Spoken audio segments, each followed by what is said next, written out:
offense, and we'll see some big plays out of him before before the season's over.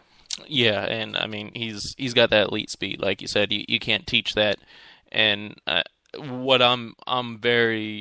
what I like from him is he reminds me of the mold of Dexter Jackson, and we all know what Dexter Jackson did for us. And the thing that hits me is he's even faster than Dexter Jackson. So if we can get this Yeah. kid in open field, it's going to be if we can get him open field and he makes one guy miss, there's nobody in college football that's going to be able to catch up to him. So I want to see early on, just while he's getting acclimated to the playbook, just a short bubble screen or a wide receiver reverse or something like that, just to get him the ball, because he does have that game breaking speed and that game breaking ability to take it to the house at any given time. And something else that I saw today that I forget what message board I was searching, but somebody posted that he's exactly what we need to get the running game going, because you're going to have, if he's in on the slot, you're going to have a linebacker spying on him just because he's got that speed. If you don't have a linebacker spying on him, he's going to be wide open and gone. So that's going to help prevent the defenses from stacking the box, and that's going to help our run game get going. So that's that is definitely true. I mean, having that kind of threat that doesn't allow the defense to put 8 guys in the box, or even 7 guys in the box is a huge asset to kind of opening up things for the running game. Whereas, if we're able to have our offensive line just go one-on-one and not have to worry about linebackers coming in, or even in some cases the strong safety coming in to kind of crowd the box for the run, then that will open things up a lot for us, because if they do crowd the box, then you can make them pay with a quick dump off that could go for a really big gain. Yep. So yeah, I definitely agree with that. That he's a serious asset, not just to the passing game, but if he does get acclimated and get in there, then he'll his presence could help out the running game as well. Yep, yeah, definitely. And now that we've kind of broken down the Fan Fest and the results there, and after hearing from the coaches, we're actually kind of running out of time here. We we prepared a little too much, so let's just real quickly break down the depth chart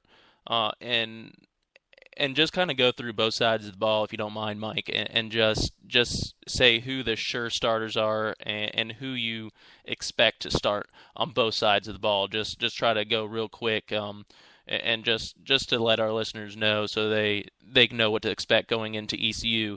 And then next week we will outline that a little more, go in a little more depth as part of the pre-ECU talk. Sure. Definitely. I'll run through briefly before we kind of wrap it up and get to the one of the Montana tickets. But starting with the offense, obviously there are some guys that are locks to be starters. You know that Jamal Jackson is going to be the starting quarterback on the offensive line. You've got Kendall Land at left tackle, Regan Duford at right tackle.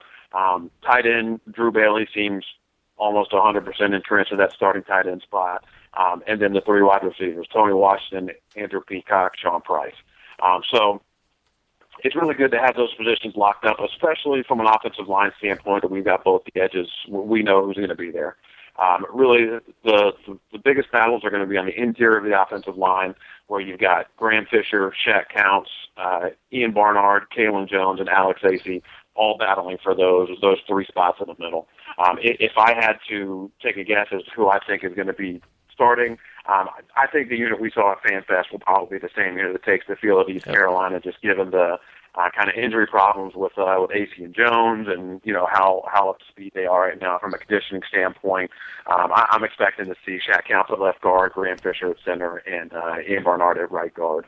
And then other than that, we've got the running back, which is going to come down to Rod Chisholm and Stephen Miller. I think that you'll see Rod Chisholm take the field with the first team. He is a little bit more durable. Stephen Miller's been banged up a little bit in preseason. He's obviously an explosive player. He's going to see a ton of snaps. So I don't think he's going to see, there'll be no shortage of playing time, and we'll probably see several sets with both of them in there too. But I think Rod Chisholm will get the nod at starting running back. And then on the other side of the ball, the sure starters on defense. You know that Ronald Blair is going to be starting, Jeremy Kimbrough, Brandon Greer, Troy Sanders, and unless something drastic happens, Deuce Robinson. And aside from them, the starters, the guys that I think are most likely going to be starting, unless something unforeseen happens, is going to be Devontae Harris at left defensive end, Thomas Bronson at defensive tackle. And then the most interesting is going to be in the secondary. And I think that the front seven, you'll see Blair, Kimbrough, Rear, Deuce Robinson, Devontae Harris, and Thomas Bronson. And then in the secondary, Troy Sanders is set at strong safety. And Demetrius McCray is obviously set as the number one corner. But the free safety, the star, and the second corner is really going to come down to a couple guys. Aaron Craw, the freshman, Doug Middle started 9 games last year, and then Patrick Blaylock and Jamil Watt at safety. I think we'll end up seeing Roger Walker starting at cornerback opposite Demetrius McCray, Patrick Blaylock at the free safety, and Doug Middleton at the star. But obviously that's all subject to change depending on how practice goes this week, and then when we get back together for the podcast next week, we'll get a lot more in depth into who we expect to take the field starting for us in Greenville. Definitely, yeah, and I mean, what I like about it is every name that you just mentioned off, even the ones that weren't the sure starters, I feel like they could be sure starters on any other FCS squad, and even some FBS squads. We've got a lot of talent on this team, and what I like about it is it's a lot of young talent. So we should be good for years to come, and that's what I'm really liking about this squad. Yeah, very, very, very exciting young team. And so it'll be very interesting to see how everyone adjusts, how they do under the lights when it's game time and there's 50,000 people in the stand in Greenville, and it'll be great to see how they react. But if there's youth, still guys kind of adjusting to the system. But you're right, there is absolutely no shortage of talent especially on the defensive side of the ball. Yeah, definitely. All right, so Mike, we've kind of have been talking about this giveaway for the past 3 weeks now.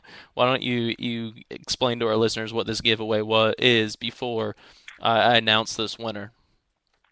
Yeah, the media, the giveaway, it was based solely on social media, Facebook, Twitter, basically anybody that was able to go out there and either like our page on Facebook, like posts we made on Facebook, share posts we made on Facebook, follow us on Twitter, retweet anything that we put out there on Twitter, basically got points. And for each point, you get your name in the hat one time for 2 free tickets to the Montana game on September the 8th. They're $80 value. They're in section, I believe, 203? Is that correct? 202.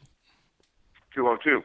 Okay, if they're in section 202, they're, an $80 value. They're great seats. They're first row behind the student section. And so we've had a handful of people, more than a handful of people out there that have, liked the post and shared stuff. And so we've got a lot of names out there. And if you've got the kind of ran all the numbers and got the system, we're ready to announce the winner. All right, perfect. Yeah, and kind of like what Mike was saying, we've got all these entries in the hat, and this hat is actually a script that I've written. That basically every night, what I've done since we announced it is I just put all the names for that day into the hat or into this database, and this script will run and pick a random one. So I guess without further ado, if you've listened this long to us babble on about a scrimmage, I guess we can go ahead and get this drawing going. So drum roll, and it's a little slow. There we go. The winner is a member that did a lot for our post on Facebook, actually, and so if you did a lot on Facebook, you're in the running, and the winner is Chris Simmons. So congratulations, Chris Simmons. You have won 2 free tickets to the Montana game, September 8th at 6:30. You actually get to sit with yours truly, so I'm sure that's an even bigger prize for all you guys. But so yeah, there you go. That's the winner for us. So thank you guys very much for participating in that, and we will have more giveaways as the season goes on. And one final note, I'm going to be rolling out earlier. I said I'll be rolling out a chat room for the podcast, so you can listen to us. I'm not exactly sure the date on that yet, but we will be rolling that out. And then also something else we'll be rolling out is an NFL pick'em through our site, so you can compete with other app fans. Kind of a cool little setup that I've been working on.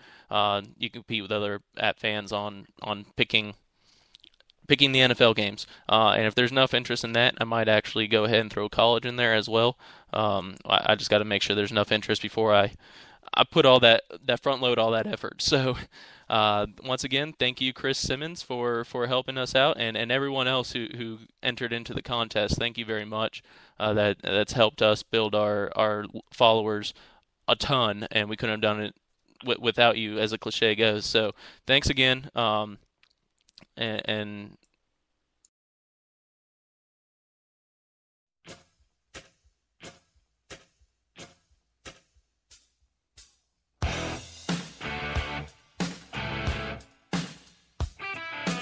yeah, we did have several people that did a whole lot in terms of liking things on Facebook and retweeting stuff, and so for the people that went out there and did a lot, but didn't get the tickets, we do plan on reaching out to you and let you know how much we appreciate it, and it's, we're going to try to figure something out in terms of maybe kind of a consolation prize for the people that went out there and did a lot of tickets. Yeah, definitely. I mean, we're gonna try to like exactly what Mike said. We'll try to help you out in some way. It might not be tickets, but it could be something else that we do later on in the season. So once again, thank you guys all. The music is the Back in Black music is playing, so that means we're at the end of our time. We're at the end of our show. So that's all for us tonight. Thanks again for tuning in and helping us spread our word on social media. And we hope you tune in next week, Tuesday, August 28th at 7:30. The shows will now be on Tuesdays. They were originally on Wednesdays, but conflicts came up with work. So it will now be Tuesday, August 28th at 7:30 will be our next show. For my co-host Mike, I am Bryden. Thanks again for tuning in to the AppStateCentral.com weekly podcast.